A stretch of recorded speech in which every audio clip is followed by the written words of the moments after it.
Now race number 1. All set now, ready to race, and the race is on. Stormy Norman from the outside, is moving about the outside is Royal Padugo. Anak Papato down on the inside, singing Victory La Vie is Starbucks Fancy, and My Boy Paulo is running at the tail of the field. From the outside is Dugo. Anak Papato down on the inside, Stormy Norman, and racing in third by some 3 lengths is Royal Fair. Rounding the far turn, 2 runners fighting up for the lead. Stormy Norman is now the leader by 3/4 of a length. Dugo.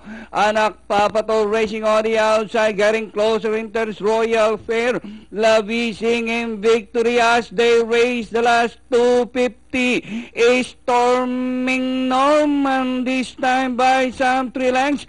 Dugo, Anak Papato, Royal Fair, La Vie singing Victory, My Boy Paulo, and nearing the finish line, the icebreaker is Stormy Norman. Royal Fair, Dugo, Anak Papato, La Vie, My Boy Paulo singing Victory, and Starbucks Fancy comes last.